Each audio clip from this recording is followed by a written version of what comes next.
So, just to start us, I think I'm Liam Henderson from the Rail Innovation Group. Then we've got Andrew Marshall.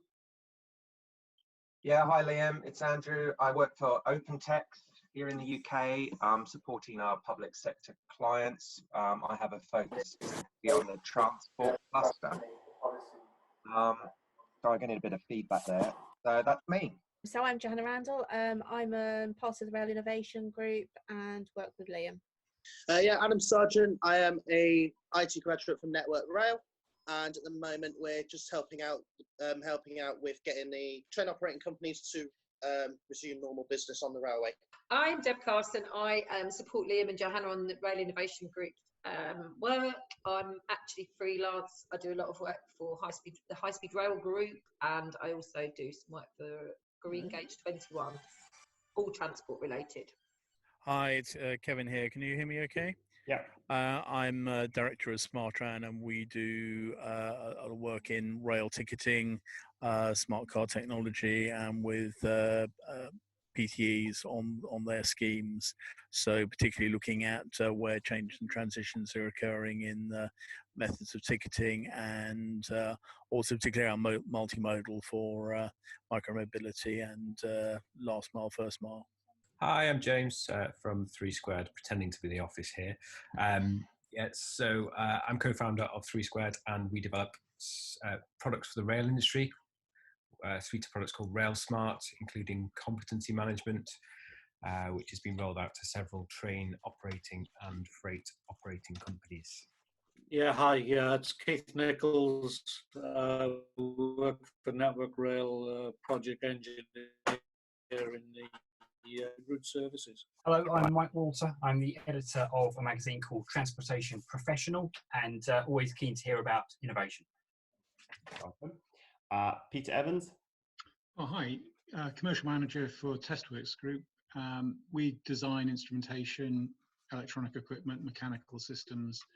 So any sort of new ideas, it's a good chance we're going to be able to put them into practice. I'm Andy Horton, head of transport at Wi-Fi Spark, and yes, as the name suggests, we provide Wi-Fi systems and network backbone and design facilities, along with a lot of data capture and analytics, not just for rail, but one of our biggest clients is Starbucks internationally, but we're very prevalent in the rail industry in the UK now with Avis and with a number of other train companies as well. Sophia Hauk. Hello, can you guys hear me all right? Yep. Right, turn my video on to say hello though. Hi, I'm a consultant. I've been working for Amy and I'm now with GHD, and I spent the last 2 years on the Wales and Borders project, so doing the asset transfer from Network Rail to Transport for Wales. Brilliant. But quite new to everything, so good to absorb as much as I can. Well, welcome. Then we got Chris Avis. Hi everyone, Chris Avis. I'm a human factors consultant working for CCD. We're a consultancy working within the transport sector, amongst other things, aviation and rail. Been working within rail for over 40 years on control room designs, and we are looking very much and working on projects very much looking at the digital railway. So we're quite keen on the future mobility and what that might actually look like. Thank you. We've got David Watts. Hello, same as Chris. You're the boss. Oh, except I'm the boss. Yeah. Okay. Yeah. So human factors, service design, experience design across lots of different transport, but plenty of rail work, but other mobility as well. Chris Polak. Hi, I'm a consultant working principally in rail freight. So interested to pick up ideas from others. Great. Hayden. Good afternoon. Hayden Sutherland, as well as running a digital strategy and marketing consultancy called Interface. I'm now founder and chair of Open Transport. Basically, it's the transport equivalent of open banking for online account interoperability in transport and mobility sector. Thank you. We've got Guy Yeomans. Good afternoon, everybody. My name is Guy Yeomans. I'm the principal for Horizon Scanning at RSSB. Welcome. We've got someone called Jay. Jay, you're on mute. Good. Am I off mute now? Yeah. Okay. So my company is TaiBam. We are producing railroad sleepers using bamboo instead of wood. We're a U.S. company producing in Taiwan. Interesting. Amazing. We've got Casey Hodges. Hello, I'm Katie from a company called Apinster. We create mobile apps for frontline employees in the rail sector. Thank you. We've got Leo. I am a business analyst for Network Rail and Route Services IT. Great. Matt Chapman. Hi, I'm Matt Chapman. I work for Resonate. We do a lot of the signal control systems around the country, and we've got the traffic management system running on Western between Paddington and Bristol, and recently won the contract to do the same for Anglia and hopefully other areas in the UK. Great, thank you. We've got Nick Lusardi. Hello, everybody. I'm Nick Lusardi, formerly head of customer experience for HS2 and now a consultant for customer experience and service design in transportation. Thanks. We've got Nina. Nina Howe. Oh, hi.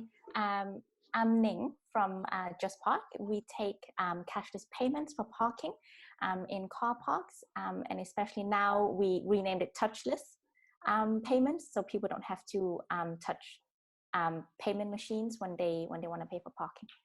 Thank you. Olivier, Andre. Hi, I've got a company called Tractic, and we do lots of bits and pieces in rail, mostly around innovation. So quite interested to listen to what's going on. Thank you. We've got Paul Coleman. Hi, yeah, Paul Coleman, work for CACI as a transport consultant. We deal with the rail sector and aviation sector, utilising data and developing bespoke software solutions. Thank you. Paul Costa. Hi there, I'm founder of a technology company, Modal. We've developed technology to detect train journeys in real time, and we have a mobile app that automates delay repay refunds, all change. Thank you. Peter Hicks. Peter Hicks with a broken webcam, but director of Open Train Times and working with a lot of small companies on data and integration projects. Thank you. Phil Facey. Hiya, Phil from Deeper Than Blue. So we do software testing to make sure that it works from day one, either on behalf of the people that are delivering the software or on behalf of the companies that are receiving it to make sure it's fit for their business use. Thank you. Robin Nesbitt. Afternoon, people. My name is Robin Nesbitt. I'm a director of PGR Advisory. We are a tax advisory helping companies like you get money back through research and development corporation tax credits. Thanks. And Sadia. I want to mute myself. Hi, I'm Sadia Nujat. I'm a change and innovation consultant, and up until relatively recently was head of innovation at Avanti. Thanks, Leo. Perfect. Have I missed anyone out? Nope, going to take that as done. Right, so I'm going to share my screen, which has the slides on it. So, so thank you all for joining us today. Some of you may have already seen that we launched the survey online last week, but we've been thinking about doing something for the last few weeks in terms of actually starting a conversation and a debate in terms of what the future of mobility could look like, because I think in terms of the Rail Innovation Group and quite a lot of our community and members, we were already thinking in this space, but that was before the recent pandemic events. And I don't know about the rest of you, but I think one of the things that's been sort of like we've been thinking about in our mind is actually lots of things are going on and lots of people talk about going back to normal. And I think we're actually not going back to whatever we want to call normal. And I think if you listen to our podcast earlier on this week, I particularly don't like the word normal, because what does normal actually mean? And I think actually what we want to do is we want to sort of like, almost say, things weren't great before. So how do we actually go ahead and build a new model? Because there was lots of themes going on before, about climate change, future of public transport, innovation, the fact that rail and lots of transport industries, they're slow to change, slow to take up innovation. And with rail particularly being in emergency measures, bus transport needing help, regional operators needing help, and actually the fact that we now have a government that is, whilst they've put funding into active transport, they're actually telling us all to get in our cars because it's the safest way to travel. So what we want to try and do is to advocate that alternative model and make the case for change in public transport. So Liam, do you want to go on to the next slide? So what we're kicking off is that, say, we're going to lead on a piece of research and we want your help to do it. So some of the themes that we have started exploring and we want to start talking with you today, get you involved in the debate and also get you contributing to our piece. And so we have started off this survey to do some qualitative as well as some quantitative data on it. We want to explore some themes because is rail in a crisis? What are we looking at? Because there's some pretty scary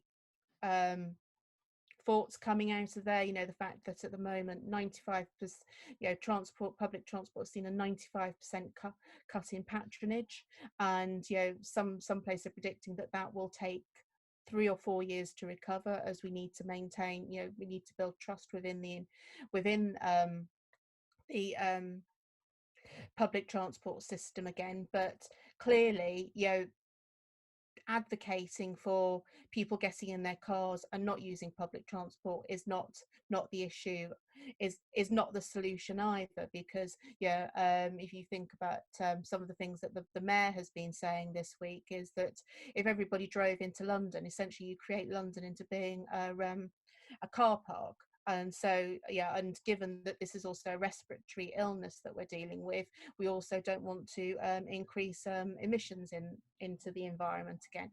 But also, how do we, in terms of finding that new model, what does that mean for the customer experience? How do we build that new customer experience? What will it look like? And I think the biggest concern, and I'm sure Debs would like to kick in at this stage as well, is, what does that mean for accessibility and equality? Because we already had problems with equality before this crisis, in terms of how people access transport, whether that be car, whether it be public transport or whatever. And also about how do we protect our operations, how do we protect our employees, and what does that mean for sustainable operations? So those are sort of like the themes that we want to pick up. But also, what are the likely scenarios that could emerge? What would good look like? If we, what would the dystopian future look like if we all did get in our cars, and then really, what would just like be downright ugly? Because clearly we still need to advocate for either active or public transport. So I don't know whether, Debs, you want to say anything about those themes, particularly around the equality stage at this stage. Unmute myself.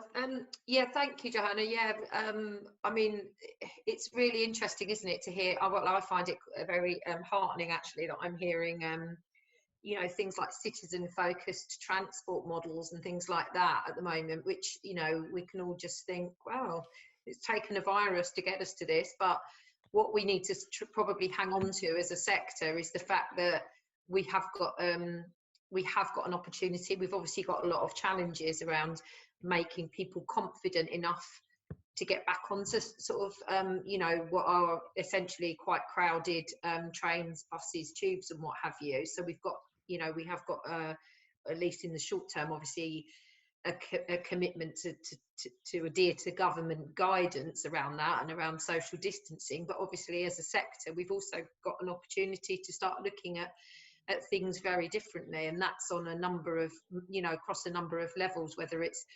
how people travel, as in what times they travel, how they're going to, what will commuting look like, in the future, which has obviously massive implications for ticketing and all that kind of stuff, right through to, what does citizen focused transport mean? Does it mean that actually the business case for the business case for looking at some of these transport projects could actually look very different in the future? Sorry, I need to cough. Okay, thank you. And ending on a cough. So what we want to do is we want to start that debate here with you today, and also get your input, and also we'd really like you to get involved in helping us shape the document and also shape the research, and also illustrate some of the good stuff that you are doing within rail, and stuff that that could help us innovate, to look out for the opportunities. So I've just got a few slides just that are going to illustrate some of the headlines and some of the information that is coming out, that has come out of papers in the last week or so. So I think we're all familiar now with the fact that government advices avoid public transport. I think when I first heard this, probably half people that work in public transport for, oh my God, what does that mean for jobs? What does that mean for the economy? Because clearly, I will hold my hand up and say I am quite anti-car. So for me, car is not the answer. So I will always have that bias. But I think, sort of like on the right-hand side of that slide, we've got sort of like just how generally road and rail and tube use has reduced over the last 10 weeks. And I think some of this is about, how do we actually make public transport safer, but also take the benefits of also road use being less. And I think what's interesting in terms of the left-hand side, this has come out of some RDG and Transport Focus research, which is actually showing that confidence is pretty low within the transport sector. But there are things that we can do to help. They seem, in terms of, social distancing, sanitizing, and how do we build confidence in that. So that's sort of like one of the themes that we want to sort of like follow, so to illustrate and talk about. But also I think there's some quite positive stuff coming around, and I think in terms of new economic models, so we've got Amsterdam looking at donut economics, which is more about focusing in on the things that are actually important to people. So it's not just about chasing consumerism and GDP, but actually thinking about, because one of the things that's been coming out recently in terms of us all being at home is sort of like how important community is and engagement is. So how can we create that?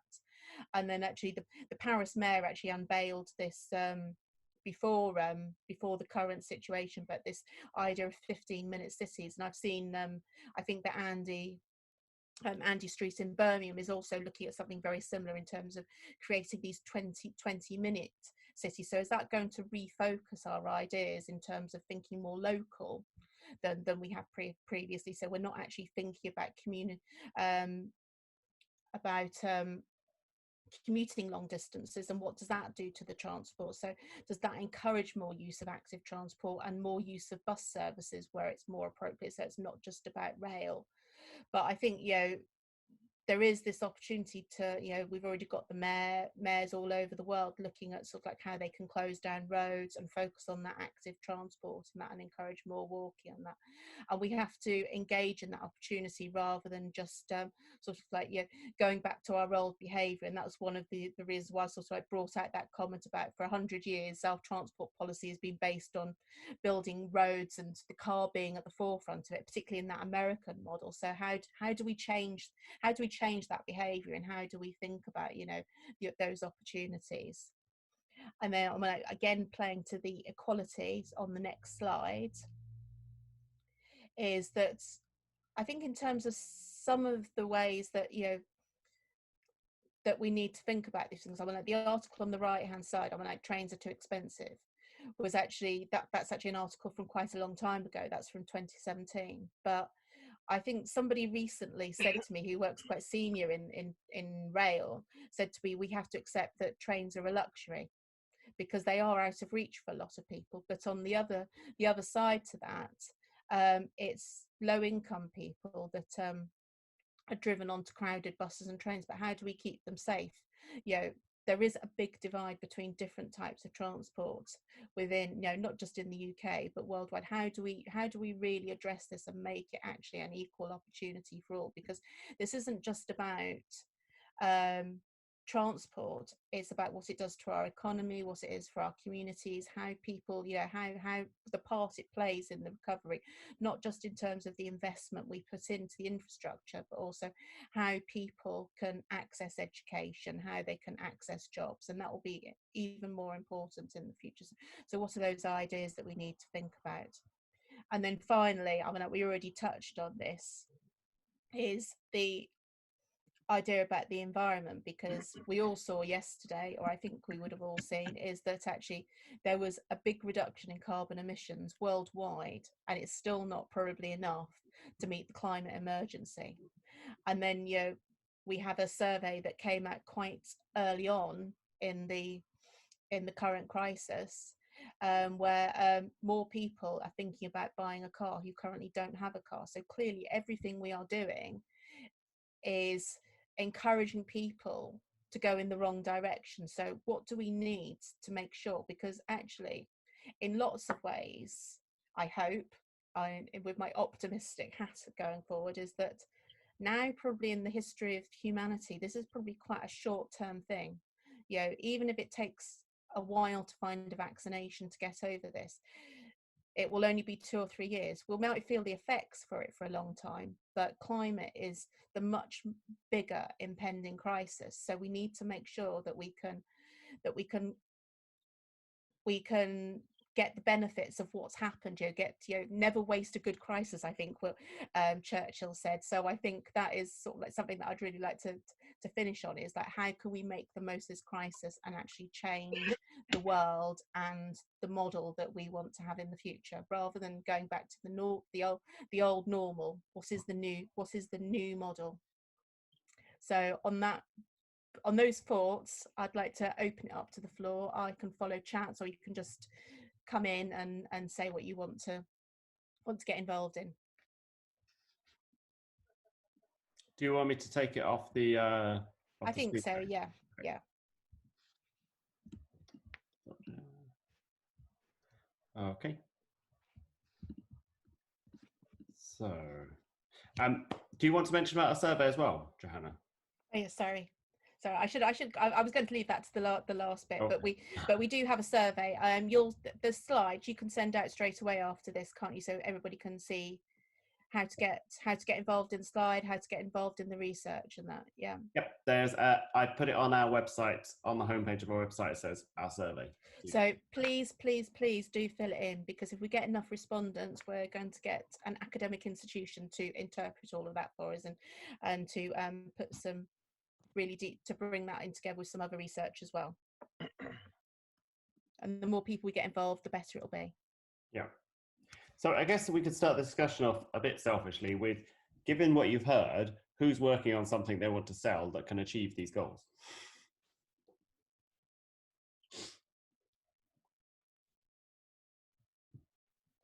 Anybody? Nobody wants to share anything. Well, we've got, Neen, do you want to talk?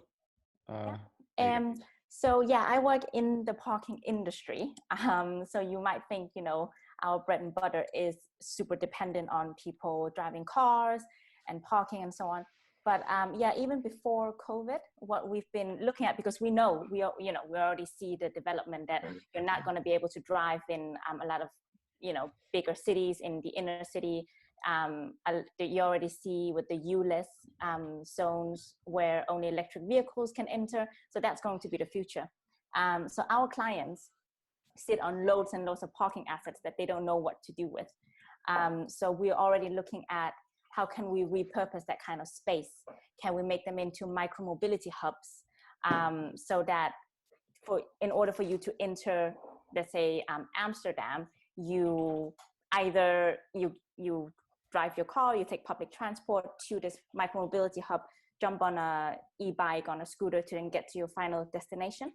And that's also going to influence last mile delivery, how we're going to manage that curbside, how we're going to manage who gets in to the city. So that's something that we've been looking at. And the other thing is also what kind of data can we do an integration with that will show, let's say, the times that a tube leaves or a train leaves, so that you drive to the train station just in time for that train, and also tell you, will there be a parking space available for you also just in time, so you don't circle around trying to look for a parking space. So to integrate all these bits and pieces of a driver's journey to then help them with the last leg of their journey into inner cities. So that's very much the focus right now. During COVID, what we have done though is that all our clients who have parking assets, we've asked them to make them free of charge for NHS and other frontline workers so they can get to work, and then be in conversations with those same clients and say, hey, think about what else you can do with your parking assets for when things are back to normal, but we don't want people driving and driving and driving. So that's what we're looking at. Thank you.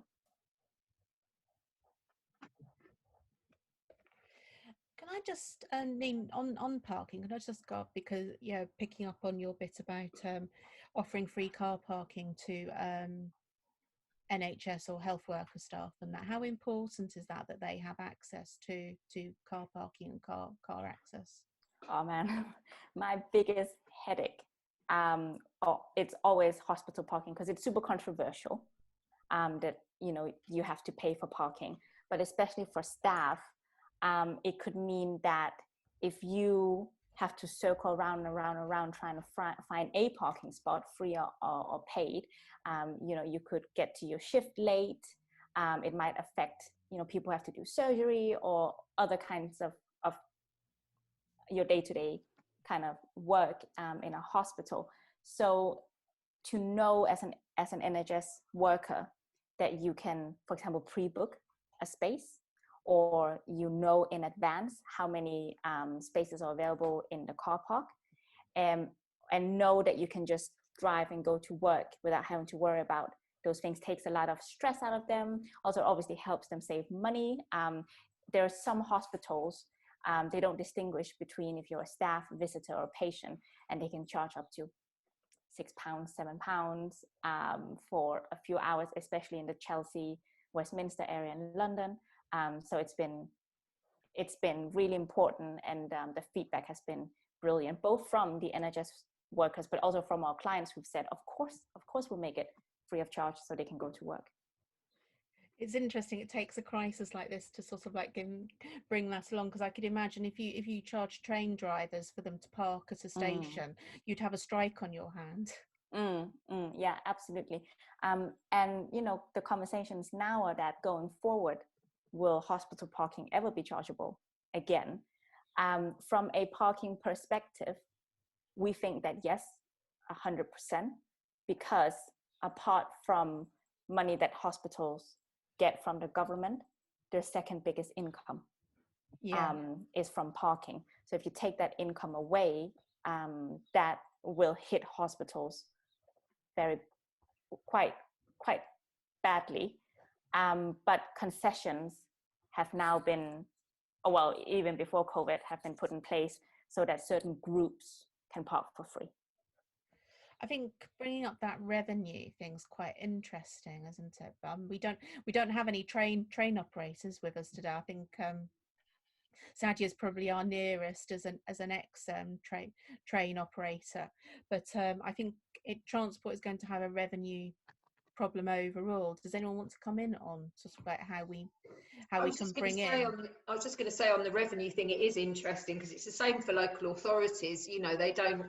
but local authorities have very little opportunity to actually raise revenue because they don't get, you know, despite what a lot of people think, they don't get all of the council taxes that they raise, and parking is one of their biggest earners, to be honest. So it is that, you know, it's that kind of opportunity to, you know, to take a step back and look at everything, isn't it? Because if you're, you know, if the government are sticking to the climate, you know, to their climate targets to get us to, you know, net zero by 2050, then all of these policies are somehow or other going to have to join up with that end goal in mind. And that includes things like how a local authority is going to, let's face it, they've been strapped for cash for years, as has the NHS.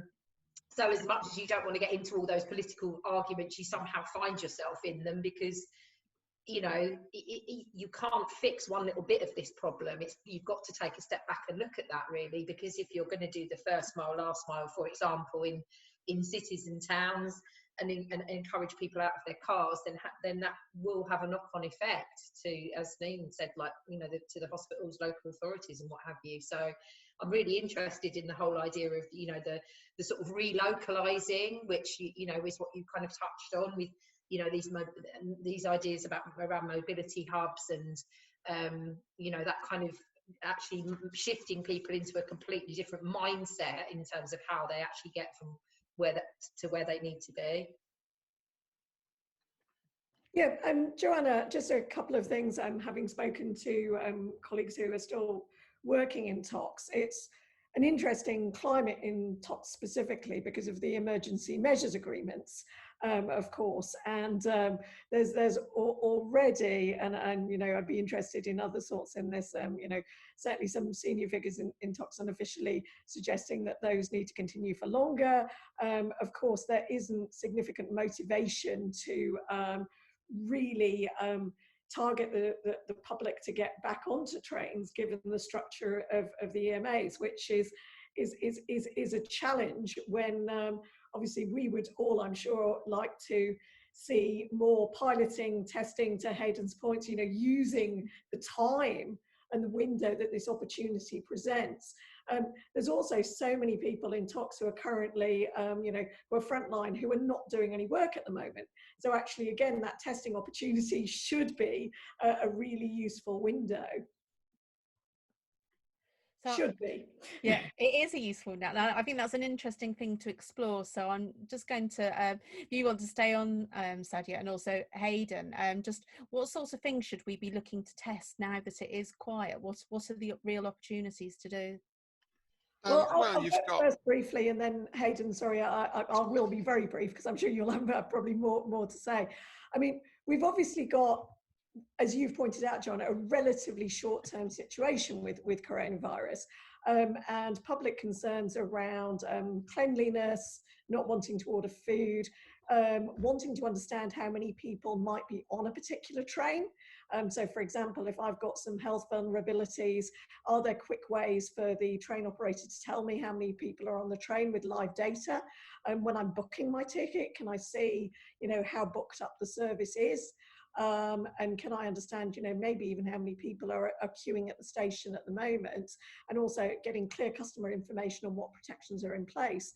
But investing in those things is potentially is relatively short term, and it's more about looking to that medium and longer term. So Hayden, over to you.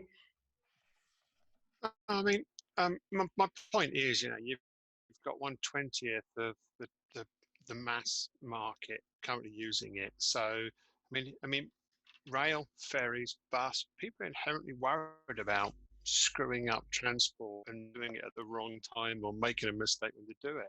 You know, there's account-based ticketing schemes, multimodal schemes, all sorts of opportunities you've got out there for, you know, running different fares. You know, there's never going to be a better time for trialing a different fare. You know, a 2-day carne, you know, an ad hoc season, whatever it is. Why don't we use this time?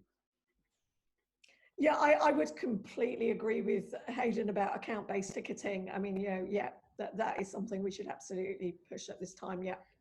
Yeah, because I architected the ABT scheme for ScotRail up here, and everybody was really worried about how do we get, how do we trial a part of the network that doesn't, that has a limited impact on everything else. Well, you've got that happening right now. And also, dare I say, with all these contact apps, you may be able to get some form of trialing and testing and actually and that sort of stuff. So there is not just all doom and gloom. There are opportunities. Yeah. I think it's interesting is that in terms of ticketing and fares, we don't see much movement in that, given that I think Treasury has always been worried about rebasing the financial model for franchising. Well, there is no revenue now, so why aren't they doing it? I mean, one could say they're a bit busy with other stuff, but there are people that could be doing this, surely.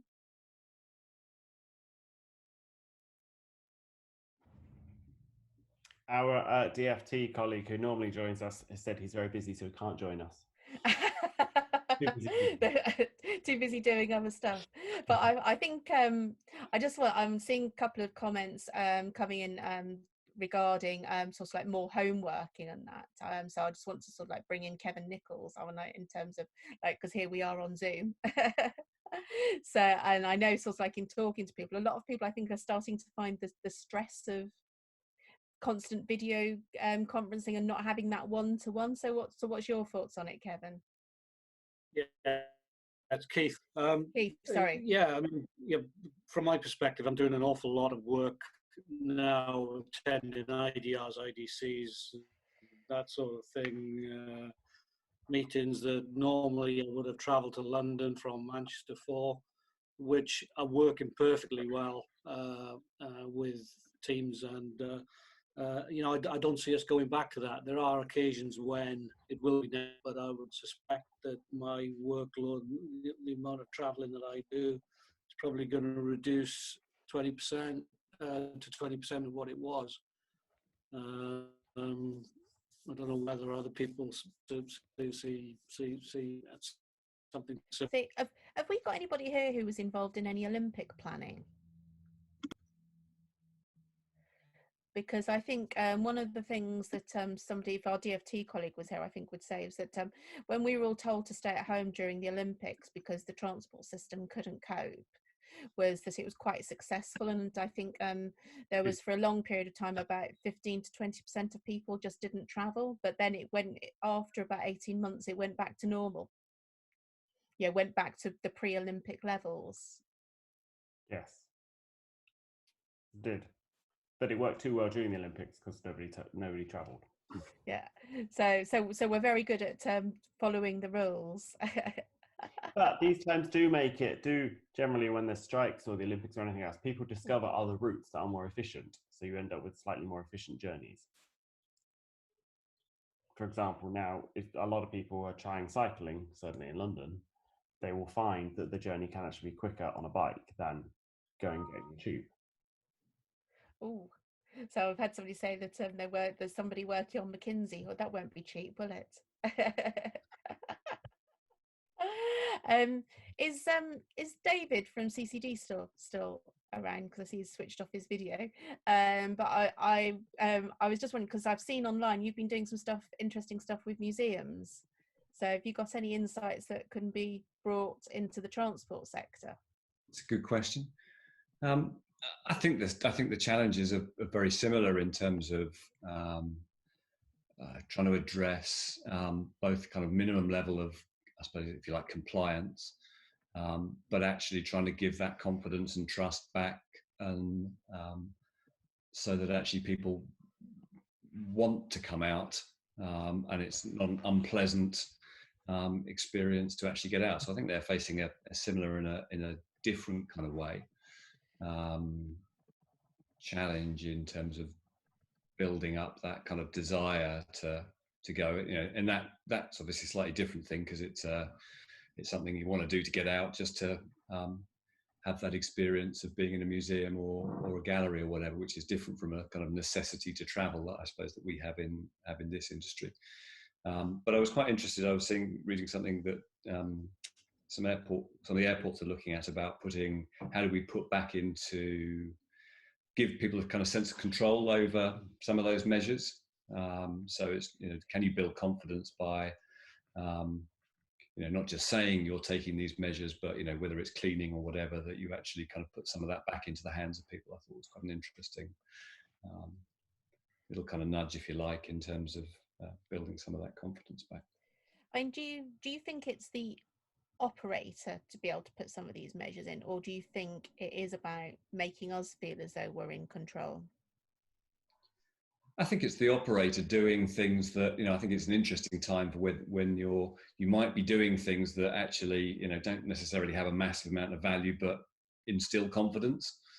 So I think I think it's got to be, the operator's got to put all of those building blocks in place.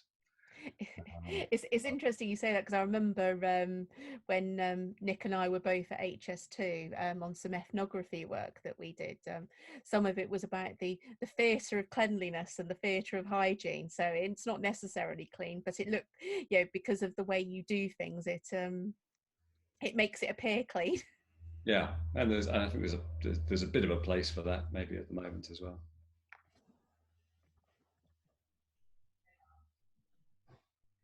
Right, so I was sort of like trying to keep up with some of the comments, because I saw something. I mean, there's getting quite a lot of comments on sort of like train design and seatings and things. But before we sort of like talk about that, I was talking about the East Asian experience, because I think that Leo's brought up, because obviously they're opening up already. But I think, what do people think about some of the things that Asia will put in and have put in that are completely different, and because obviously culturally they're different. So one is the issue over sort of like, whether we should all be wearing face masks when we travel.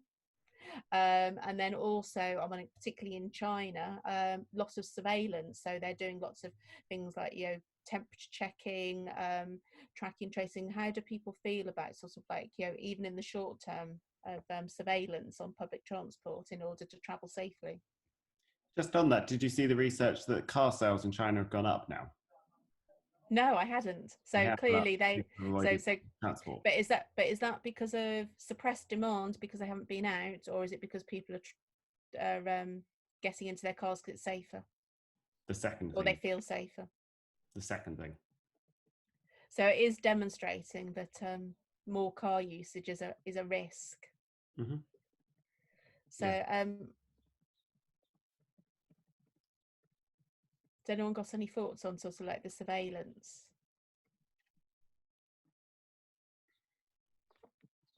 Joanna, not so much on surveillance, but because they've obviously been through SARS and MERS, and I think there are one or two other things as well. And I previously used to work in Hong Kong.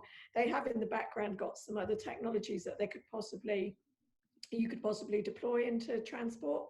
So I know somebody was talking to one of the folks in, I think it's View Cinemas in China, where they've already got very easily that you can book a seat and it immediately blocks out all of the seats around you.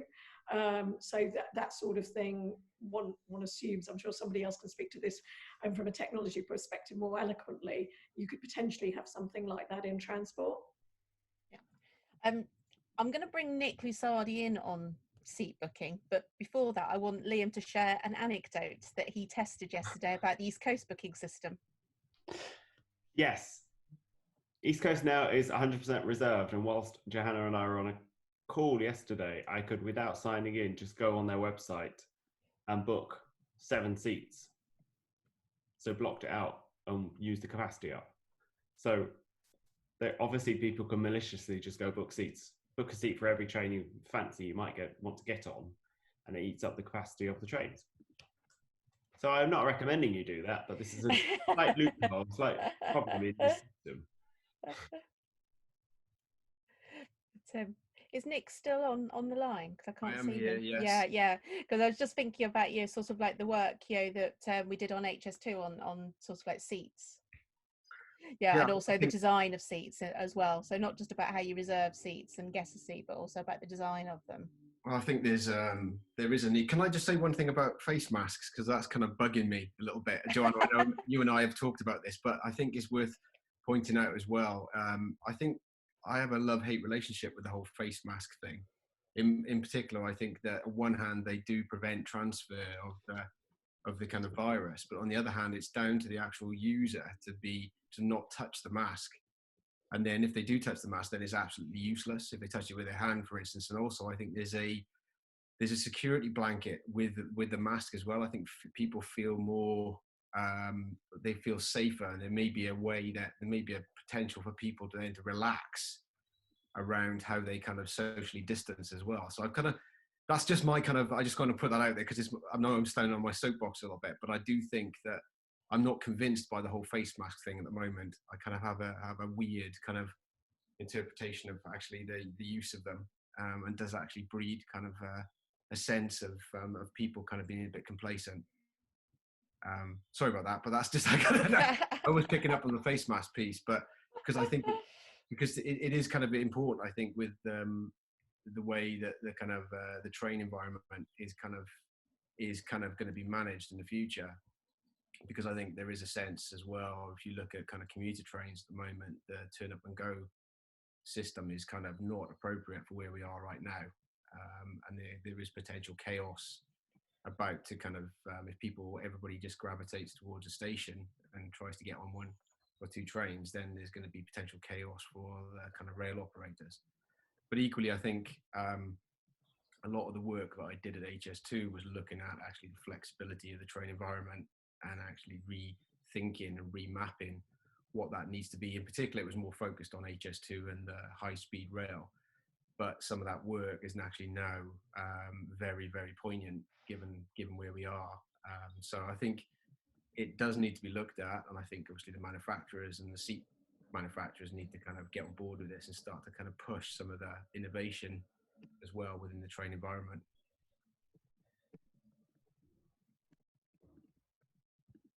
So I was just busily noting down David Watts's comment about things that we should be identifying, the things that, you know, what are temporary and we can undo, what we need to do and will stay, and the opportunity to do the things that we've always wanted to do. So I think that's sort of like and then the stuff that doesn't need to change, although I don't think there's much in the rail environment where there isn't stuff that doesn't need to change. I think it's useful, Joanna, just in, you know, stuff like that over, you know, seating's an interesting one over, I guess, the industry making decisions over what it needs to do and how long, you know, do you need to make changes for stuff, you know. So if it's an opportunity area, that's really interesting. But if we're planning on the basis that, okay, this is, you know, I don't know, whatever, you might come to a view of a year, are you actually going to make changes that, you know, actually you're too slow to change infrastructure? Just won't happen fast enough. We haven't got the money or anything to do anything like that. So it's not even worth thinking about if you're going to undo it, or it's not necessary later on, unless there's an opportunity it creates. So, you know, airports quite interested in using it as an opportunity to put more biometrics in, because they've been wanting to do that for ages, and this actually just kicks them to do it. But I think there is, you know, learning on the biometrics front, isn't there, for rail? The biometrics wouldn't work, surely, if everyone had a face mask on. I guess, though, when you go through security airports, you're not allowed to, are you? And it undermines the point of having a face mask entirely. It's contactless, I suppose, is the point. But I think, I mean, because I know that when I was looking at, you know, the alternative to gate lines, biometrics was a possibility, you know. So it is, you know, and that is the kind of thing, you say, is there opportunities to do other stuff that because I think gate lines seem like a place where it's difficult to socially distance. Yet I was horrified. Another one of my horrified moments on Monday when they're saying they're going to use gate lines to control crowds into the stations to manage social distancing. Well, I can share a video, but you can't. You know, we've all been there. You know, where we've, you know, been 10 deep, you know, trying to get through a gate line. You know, so it doesn't really play to that, really, does it? So it is 2 minutes to 1. So we're coming to the end of the Munch and Learn. So Liam will share how to get involved, the survey. We really want to get you involved. We really want to get you sort of like contributing to our piece. So if you think that you have something that you'd like to contribute, please contact myself, Debs, or Liam. Is there anything else I need to say, Liam? And I think there's some really interesting things that have come up today that I hadn't really thought about. I mean, that's certainly sort of like in terms of sort of playing to the equality issue and sort of like making sure that we have the right transport for the right people at the right time, I think is quite a nice little theme. Yes. Yeah. So, oh, sorry, Liam. If you're going to wrap up, can I just wanted to say one thing, as we discussed yesterday when we had our planning call, which is that I think that there's a great opportunity for us all in the industry, whichever part of it we're in, to be advocating for some kind of change. And everyone, I'm relatively new to this sector, and everyone he always says that the rail industry does things the way it does things, and it doesn't like change. And I appreciate there's lots of arguments around risk and all the rest of it, which obviously are very important, but I think we've all got the possibility to sort of lead change in whatever shape that comes. So I really welcome everybody's input into this as hopefully a first step in being those agents for change, or whatever the rather crass phrase is. But anyway, thank you everybody.